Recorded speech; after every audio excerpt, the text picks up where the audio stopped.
The letter was waiting on her locker when she arrived at 5:45 in the morning. Ruth Calloway noticed it before she noticed anything else, because in 31 years of arriving at Mercy General Hospital before the day shift started, before the overhead lights had fully warmed up, before the night nurses had finished their handoffs, and the orderlies had made their first rounds with the linen carts, nothing had ever been waiting on her locker. The locker had held her things, and her things only. A spare set of scrubs, a photograph of her daughter at age 7 standing in a garden, a small bottle of lotion she used after washing her hands 30 or 40 times in a shift, a granola bar she always packed but rarely had time to eat. It was her 12 square inches of personal space inside a building she had spent more hours in than her own home, and nothing waited there. Until now. She took the envelope. Her name was typed on the front, Ruth Calloway, RN. She opened it the way she opened everything, without hurrying, without drama, standing at her locker in her coat with her bag still on her shoulder. It was a letter from Dr. Edward Harlan, the hospital's director of operations, informing her that in light of the administration's ongoing commitment to excellence in patient care and in alignment with a strategic review of staffing across all departments, her position as a senior nurse in the emergency department would be transitioned to a reduced consulting role effective the first of the following month. The letter said this was not a termination. It said she was valued. It said the hospital wanted to honor her years of service. It said her extensive experience would remain available to the department in an advisory capacity. Ruth read the letter twice. Then she folded it along its original creases, put it back in the envelope, put the envelope in her bag, and got changed for her shift. She did not tell anyone that morning.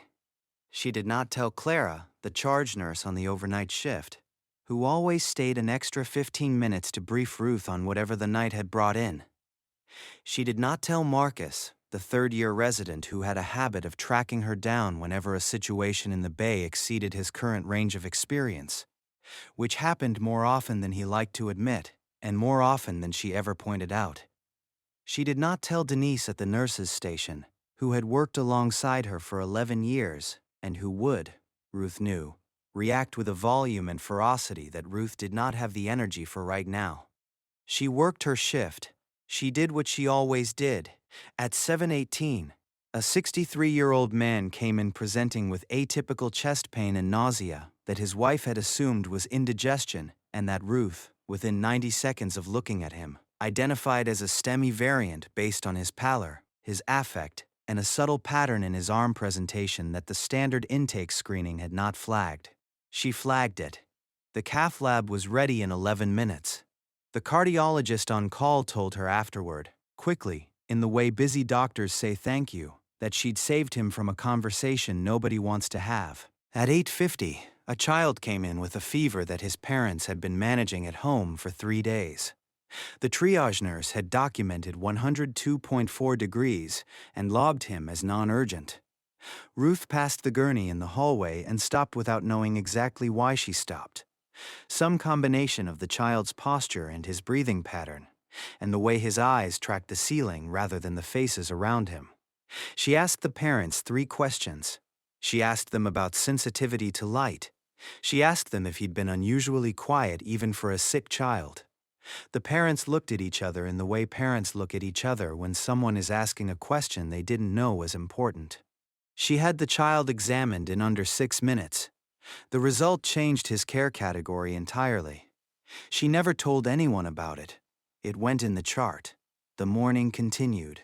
At 10:40, she talked a 17-year-old girl through a panic attack that had been triaged as a respiratory emergency, sitting beside the gurney without touching her, using a tone and a pace and a specific rhythm of words that she had developed over years of understanding, that sometimes the most medical thing you can do for a person is let them hear that someone is present and the world is not ending. The attending, who came in 10 minutes later, found a teenager with a normal oxygen saturation and a heart rate that was declining back toward baseline. Sitting up, hands in her lap, listening to an older woman in scrubs tell her a story about a thunderstorm she'd gotten caught in once on the way to work. He read the situation correctly and left them alone. At 2 in the afternoon, she ate half her granola bar in the supply corridor and reviewed the labs on a patient in Bay 4 whose potassium levels were trending in a direction she wanted to watch more closely than the current order set indicated. She flagged it in the chart with a note. The resident covering Bay 4 read the note 3 hours later and updated the order set. The patient never had a cardiac event. He went home the next morning. He did not know anything particular had been done for him, which was exactly how Ruth preferred it. She went home at 4. She sat in her kitchen. She made tea. She looked at the envelope on the table. Ruth Calloway was 63 years old. She had started at Mercy General at 32, after a decade at a smaller community hospital across the state that had given her the kind of foundational experience that cannot be replicated in a teaching institution. The experience of being the most experienced person in the room more often than not, of making decisions without a specialist one call away, of understanding what a patient needed before all the information was in because there was often no time to wait for all the information to be in. She had come to Mercy General because it was bigger, because the cases were more complex, because she wanted to keep learning, and she had spent 31 years doing exactly that. She was not a famous nurse. She had not published research. She had not risen into administration, though she had been asked twice and had declined twice because she understood, with complete clarity, that the thing she was good at was not managing departments or building systems or sitting in budget meetings. The thing she was good at was being in the room when a patient needed someone in the room. The thing she was good at was the work itself. She had been offered the charge nurse role 4 times over 3 decades, and had accepted it once, on a temporary basis when Clara had been on medical leave, and had found that the parts of the job that involved managing schedules and resolving staff conflicts and attending administrative meetings were things she could do adequately and without particular pleasure, and that the parts that involved actual patients were the parts that made her get out of bed in the morning. She had gone back to floor nursing without embarrassment when Clara returned, and she had never been asked again in a way that suggested the administration expected her to be ambitious about it, which suited her fine. She had a very clear picture of what she was for and what she wasn't for, and she had spent 31 years acting accordingly. She had been divorced once, in her early 40s, from a man named Thomas, who had been a good man and a genuinely poor match for someone who worked the hours she worked with the intensity she brought to them. The divorce had been amicable in the way that divorces can be amicable when 2 people acknowledge, honestly, that they had wanted different things and had not fully understood this until they had tried to build a life together. Her daughter, Celine, had been 7 when Ruth started at Mercy General, and 23 when she filed for divorce, and 38 now, living in Seattle with her own family, calling every Sunday with the dependable affection of a daughter who had understood, somewhere in her teenage years, that her mother's devotion to her work was not a failure to love her, but a different expression of the same quality that made Ruth the person Celine most trusted in a crisis. She had spent 31 years at Mercy General doing her job and not asking it to be more than it was. She had never expected it to be fair. She had not expected the letter, not exactly. She had not expected it yet, but she was not naive about the world she worked in. She was simply in the kitchen with her tea, deciding what she was going to do about it. She understood why they wanted her gone. It was not personal in the way that Edward Harlan had made it personal by sending the letter before he had spoken a single word to her about it. But the underlying logic was not difficult to follow. She was at the top of the nursing salary scale. The department was under budget pressure. Younger nurses cost less. The administration had been on a 2-year push to bring in newer staff, newer certifications, newer protocols, newer everything. And there was a version of this hospital's future that did not require a 63-year-old woman with 3 decades of institutional knowledge and no publications to her name. She knew this. She had watched it happen to other people. She had not, until the envelope, fully believed it would happen to her. She did not spend the evening angry. Anger, in her experience, was a useful emotion for a short time and a corrosive one for a long time. And she had learned, over decades of sitting with people in the worst moments of their lives, that what you did with a difficult feeling mattered more than whether you had it. She made dinner. She called her daughter, who lived in Seattle and who was 7 months pregnant and who did not need to spend the evening processing Ruth's employment situation. She watched an hour of television without absorbing any of it. She went to bed. She was back at Mercy General the next morning at 5:45. She had 3 weeks left in her full role. She intended to use all of them. Edward Harlan was 48 years old, 14 years into his directorship, and had been appointed to the role by a board that valued, in roughly equal measure, his clinical credentials, his administrative acumen, and his fundraising relationships with the hospital's major donors. He had been a good physician, emergency medicine in fact, which was a detail that would become important later and that he rarely mentioned because he had stepped away from clinical practice so long ago that he no longer thought of it as part of his identity. He ran the hospital the way he ran everything, with confidence, with efficiency, and with a managerial philosophy that prioritized systems over individuals, protocols over intuition, and outcomes that could be measured over outcomes that could only be felt. He had built his particular approach to administration over 14 years of learning, often the hard way, that institutions of the size and complexity of Mercy General did not run on sentiment. They ran on process. He was not wrong about this. The trouble with a worldview that had been correct often enough to become entrenched was that it eventually stopped recognizing the specific categories of things it was wrong about. Edward had been right about systems for so long that he had, without quite noticing, lost the habit of asking what systems couldn't see. He was not, by most measures, a bad man. He was a man who had learned, in the particular school of institutional leadership, that decisions about people were most safely made at a distance, with data, without the complication of personal familiarity. He had signed Ruth's letter at his desk, reviewed it with HR, and moved on to the next item on his agenda. He had not thought about it again. What he had been thinking about, for the past 6 weeks, was his daughter. Mia Harlan was 22.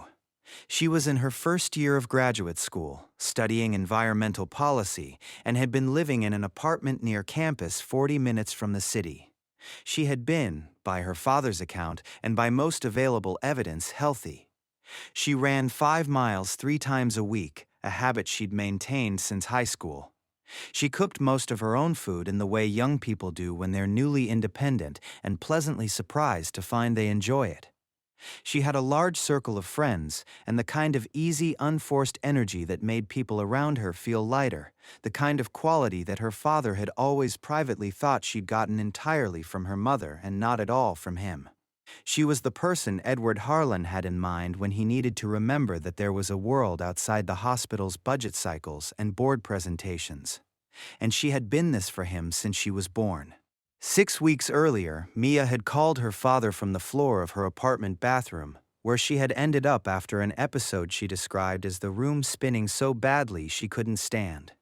She had been frightened in the way she rarely was frightened, not panicked, but genuinely unsteady in her certainty that she understood what was happening in her own body, which for a healthy 22-year-old was its own particular kind of alarming. She had felt unwell for 3 days before that. Headaches she'd attributed to screen fatigue, a fatigue she'd attributed to first-year stress, a subtle cognitive fogginess she hadn't mentioned to anyone because it hadn't seemed worth mentioning until she was sitting on a tile floor at 10 in the evening, unable to get up. She had been admitted to Mercy General that night. Over the following 6 weeks, she had been seen by 4 specialists, had undergone extensive imaging, had had blood work drawn and analyzed more times than she could easily count, and had been given a working diagnosis that was imprecise in a way that quietly terrified her father, who was a physician and who understood better than most what imprecise diagnoses meant in a differential context. Something neurological, possibly autoimmune, possibly related to a viral trigger. Nothing emergent, the specialist said. Nothing immediately dangerous. Concerning, they said. Complex, they said. Monitor, they said. The word monitor was the word that cost Edward the most sleep. He understood, having once been a clinician, that monitoring meant watching and waiting for a picture to clarify, which was often the correct medical response and was also a response that made a father's nights very long. He sat in his position as hospital director, with access to every specialist on the medical staff, and with relationships that could open any door on the campus, and none of it had produced, in 6 weeks, anything more specific than a working diagnosis that shifted slightly with each new result and each new consultation. The system he had spent 14 years building had not been built for cases that didn't fit cleanly into its categories. She had been discharged and readmitted twice. She was, as of the morning Ruth received her letter, admitted again, on the 4th floor, presenting with a progression of symptoms that did not fit neatly into any of the frameworks the specialists had established. Edward Harlan was, professionally, a man who trusted systems. Personally, as a father, he was a man watching the systems fail his daughter and not knowing what to do about it. The morning that changed everything began without any indication that it would change anything. Ruth was in the emergency department at 7:15 when the overhead page came through. A pediatric code on 4, which was unusual because 4 was not a pediatric floor. And then a correction almost immediately. A general medical code, patient in distress, all available staff. She was already moving before she consciously decided to move, the way she always moved in the building, operating on a 31-year instinct that knew the layout and the distances and the fastest routes before her conscious mind had weighed in. She came out of the elevator to a corridor with more activity than was entirely orderly. 2 residents she recognized and 1 she didn't. A rapid response nurse whose name she had always struggled to remember. A cart that had been pulled into the hallway. A charge nurse she knew well. A young woman named Priya who was good under pressure and who, in this moment, had that particular quality of controlled alarm that Ruth recognized as the look of someone managing a situation they were not fully in command of. The patient was Mia Harlan. Ruth did not know this yet as she came through the door. She knew a 22-year-old woman in acute distress, respiratory rate elevated, color wrong, level of consciousness fluctuating. The monitors showing a pattern that the residents were looking at with expressions that told Ruth they were treating what they could see rather than what was causing it. She moved to the bedside. She did not push anyone aside. She simply arrived, in the way she had always simply arrived, and the small ecosystem of activity around the bed reorganized itself around her presence. Because it always did. Because there are people in every institution who carry a gravity that others move around without being asked or told. She looked at Mia. She looked at the chart tablet someone handed her. She looked at the monitors. She asked 2 questions. Not to the room, to the resident closest to her, quietly. What was the timeline on the dysautonomia workup, and had anyone considered POTS with an autonomic crisis trigger? The resident said the autoimmune panel had come back within normal limits 3 days ago. Ruth said, "That doesn't answer my question." The resident looked uncertain. He said the working differential had been focused on autoimmune encephalitis variants and a possible viral etiology. Ruth nodded. She said nothing to that. She looked at the chart again, moving through it in the specific way she moved through charts, not page by page in the order they were organized, but by following the thread of the patient's experience chronologically, the way a story was structured rather than the way a medical record was structured, because she had found over 31 years that the story and the record were often slightly different documents, and the difference between them was frequently where the answer lived. She saw the pattern, not all at once, over 4 minutes, the way a photograph develops in a darkroom, the image resolving slowly from something indistinct into something that could be named, She saw the episodes of exercise intolerance that had been logged as deconditioning in a woman who, by her parents' account, had been running 5 miles 3 times a week until 8 weeks ago.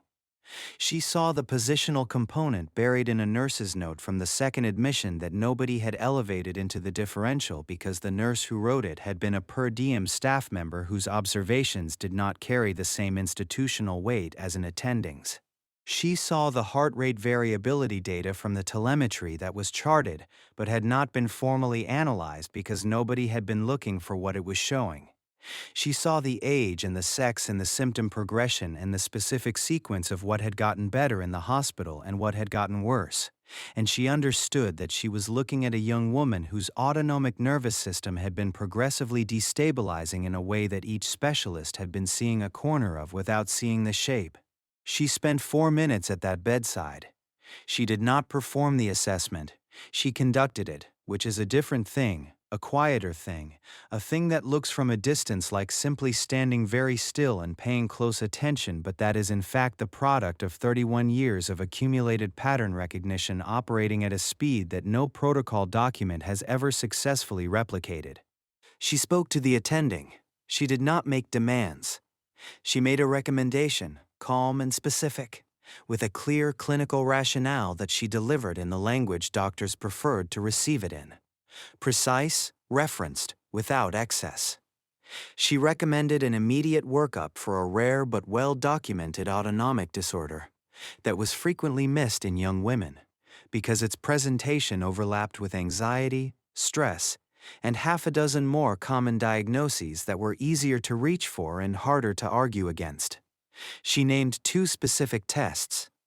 She named the sequence in which they should be run, and why the sequence mattered, and what finding in the first test would confirm the need for the second. The attending looked at her for a moment. Then he said, "Order it." Edward Harlan arrived on the 4th floor at 9:15. He had been in a 7:30 board call and had been texted by his ex-wife at 8:40 that something was happening with Mia, and that he needed to come. He arrived to find his daughter more stable than she had been when the code was called, connected to a monitor, a resident writing in the chart, and a nurse he did not immediately recognize sitting in the chair beside the bed. Not doing anything visible, simply present, in the way that certain nurses can be present in a way that changes the feeling of a room. He looked at the chart. He read the recent orders. He read the recommendation note that had been entered at 7:53 under the name R. Calloway, RN. He stood very still. Then he looked up and saw her face and understood, with a specific quality of recognition that moved through him slowly and then all at once. Who was sitting in that chair? Ruth looked up at him. She had not known whose daughter this was until she was already in the room and already deep enough into the chart to have made the connection between the last name and the man who had signed her letter. By then, the fact of who the patient was had been irrelevant to what she was doing, because it was always irrelevant to what she was doing. A patient was a patient. That was the rule she had followed for 31 years, and she was not going to stop following it because of an envelope. She looked at him with an expression that was not triumphant and not resentful and not anything that could be cleanly named. It was the expression of a woman who had spent her life doing a job well and who was doing it now, in this room, in these circumstances, and who did not require the circumstances to be different in order to continue. Edward Harlan opened his mouth, then he closed it. Then he looked at the chart again, as though the numbers there might give him something to say. The test Ruth had recommended returned a result later that afternoon that confirmed the diagnosis she had suspected. It was manageable. With proper treatment, a specific protocol that existed, that had been documented, that nobody had thought to look for because nobody had put the whole picture together until Ruth had stood at a bedside for 4 minutes and done exactly that. Mia's condition was not only treatable, but, in most cases, significantly improved over time. The specialist who was called in that afternoon, a physician who worked specifically in autonomic disorders, told Edward, when they spoke privately outside the room, that the clinical recommendation from the morning nurse had likely shortened Mia's diagnostic journey by months, possibly more. He said it carefully, the way specialists choose their words carefully, but the meaning was clear enough. Edward Harlan did not go home that night. He sat in the family lounge on the 4th floor while Mia slept and she improved, and the monitors tracked her breathing in the patient, indifferent way that monitors do. He sat with what he had done, and the sitting was harder than any professional reckoning he could remember.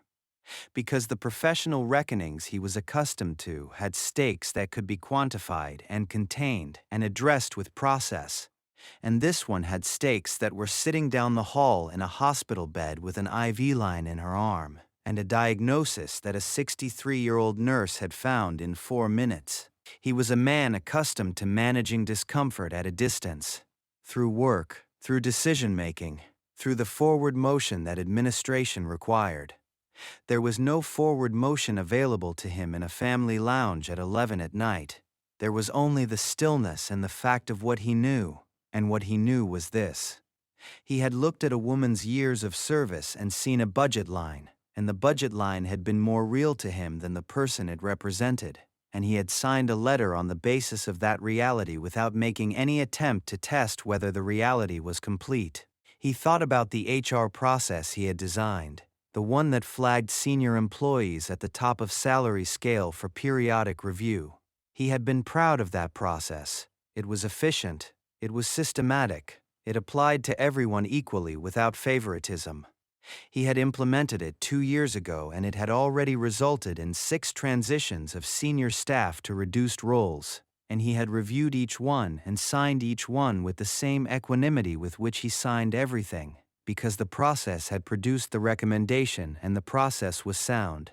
He had not asked, in any of those 6 cases, whether the process was measuring the right things. He had asked whether the process was being followed. It had been. He had signed.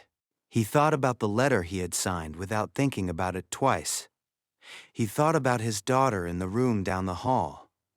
He thought about what 31 years looked like when you stopped measuring it in salary scale and started measuring it in 7:18 in the morning, and a man who would have had a different conversation in a cath lab, and a child whose fever was logged as non-urgent and was not, and a 17-year-old girl whose panic attack did not become something worse, and a 4-minute assessment at a bedside that put a name to something 4 specialists in 6 weeks had not been able to name. He thought about the specific word he had used in the letter, advisory capacity, as though 31 years of being the right person in the right room could be maintained at the edges of a schedule, called in when convenient, compensated at a fraction of the cost, and trusted to perform the same function it had performed when it was embedded in the full rhythm of the work. As though the pattern recognition that had identified his daughter's condition that morning had been something that could be preserved without the daily practice that produced it. As though experience was an asset that kept without maintenance. He stayed in the lounge until past midnight. Then he went back to Mia's room and sat in the chair beside her bed, the same chair Ruth had been sitting in when he arrived that morning, and he watched his daughter sleep, and he thought about what it meant to build systems that worked and still fail to see the things that systems could not measure, and what you did about that, and whether the doing of something about it could be the beginning of a different kind of understanding. In the morning he went to find Ruth. She was in the emergency department. 7:15. She was at the nurse's station reviewing labs for a patient in Bay 3, the same way she had reviewed labs every morning for 3 decades. The same small, precise movements. The same absolute quality of attention. The granola bar was in her pocket. She had not eaten it yet. He said her name. She looked up. He did not have a speech prepared. He was not, in most professional contexts, a man who functioned well without preparation. He was discovering, standing in a hospital corridor at 7:15 in the morning, that some things could not be prepared for, and that the unprepared version of himself was the only one that was going to be adequate here. He said, "I sent you a letter I should not have sent without speaking to you first. I made a decision based on numbers without asking a single person what those numbers were actually measuring. My daughter is going to be all right because you walked into a room and did something that no one else in this hospital was going to do. and I need you to know that I understand what that means." Ruth held his gaze. She had a way of holding a gaze that was not challenging and not deferential, simply direct, the way she did most things. She said, "How is she this morning?" He said, "Better. They started the protocol last night. The specialist thinks she's going to respond well." Ruth nodded. She said, "Good." He said, "I'd like to talk about the letter, formally, with HR. I'd like to—" She said, "You'll need to be more specific than that." He said he would rescind the reduced role and restore her full position. He said he understood if she wanted to involve an advocate or an attorney. He said the decision had been his, and the correction was his to make. Ruth looked at him for a moment. Then she said, "I don't want an attorney. I want something else." He waited. She said she wanted a formal clinical review process before any senior nursing staff were moved to reduced roles in the future. A review that involved department charge nurses and attending physicians, not just HR and administration. She said she wanted it in writing as a standing policy, not as a one-time accommodation for her specifically, because there were other nurses in this building with institutional knowledge that the administration was at risk of making the same mistake with. She said she would return to her full role, and she would not pursue any further action if the policy was documented and implemented within 60 days. He said, "That's a very reasonable ask." She said, "I know it is." He said, "I'll have it drafted by end of week." She said, "I'll look forward to reading it." Then she turned back to the chart in front of her, because Bay3's potassium levels still needed her attention, and the morning was not going to slow down for anyone. The policy was drafted and implemented within 45 days, faster than either of them had expected, which may have had something to do with the fact that when Edward Harlan decided to do something, he tended to do it efficiently, even when the thing he was doing was correcting one of his own mistakes. Ruth stayed at Mercy General for 4 more years after that morning, retiring at 67 on her own terms, on a date she chose, with a small gathering of colleagues in the break room on the emergency department floor. Nothing large, nothing formal, nothing that she would have been comfortable with if it had been. She had told Denise, who had offered to organize something, that she wanted no speeches, no slideshow, no card passed around the department for people to sign who didn't know what to write. She wanted the people who actually wanted to be there, and she wanted the coffee to be the good kind, and she wanted it to be over by 4 so she could be home by 5. Clara was there. 11 years of shared shifts, shared code nights, shared early mornings before the building filled up, had produced the kind of friendship that didn't require much maintenance because it was built on the most solid possible foundation: the knowledge of who a person was when things were difficult. Clara had seen Ruth at her most tired and her most focused, and once, on a bad night several years ago when a pediatric case had gone the wrong way, despite everything they'd done, at her most quietly broken. She had brought Ruth coffee that night without asking if she wanted it, and they had sat together in the supply corridor for 20 minutes, not saying very much. And that had been enough. It was always enough, with the right person. Marcus was there, a fully accredited emergency physician by that point. The resident who had once tracked her down for every case that exceeded his current range of experience, now running his own cases with the quality of attention that she recognized because she had watched it develop over years. She had watched it come from a young man who was technically excellent, but who had learned, gradually and in the particular way some people learn things, that medicine was not only a technical practice. He had never said to her directly that she had been a reason for that learning. He didn't need to. She knew the way she knew most things. Denise was there with a cake that was slightly too large for the number of people present, which was exactly the right kind of gesture. Edward Harlan came. He stood near the back of the break room, by the coffee machine. A man who had learned in the 4 years since the family lounge at midnight that there was a way to be present in a room without centering yourself in it. He did not give a speech because Ruth had told him, when he'd asked if she wanted any remarks from administration, that she would prefer if people just talked to each other like human beings. He had brought a card. He had spent more time on what to write in it than he would have admitted to anyone. What he had written, in the end, was short. Some errors are the kind that clarify what matters. I'm grateful for the clarity. Ruth had read it at her kitchen table the evening before and put it in her bag. It sat next to the card from her daughter, long, handwritten on 3 pages. The kind of letter you write when you've been thinking about something for a long time and finally have a reason to say it. Mia sent flowers. She was well.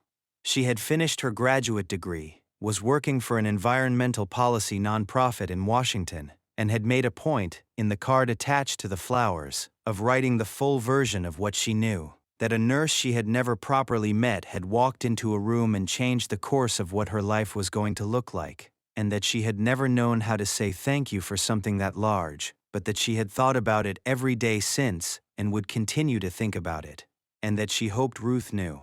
Ruth read the card twice, the same way she read most things, without hurrying, without drama. She put it in her bag. She went home that evening from Mercy General for the last time as an employee. It was a Thursday in late September, and the light was the particular long amber that fall evenings in that part of the country produced. And the parking lot she had walked across 10,000 times looked, in that light, like something out of a photograph she hadn't taken. She sat in her car for a few minutes before starting it. She was not sad exactly. She had always known this day would come, had in fact known it more vividly since the morning she had opened a letter at her locker at 5:45 and understood that the institution she had given 31 years to was, like all institutions, capable of seeing only what it had learned to measure. She was not sad, and she was not triumphant, and she was not any of the things a person is supposed to be at the end of a long chapter of their life, when the chapter has turned out to contain more than the institutional record was ever going to show. She was tired, in the good way.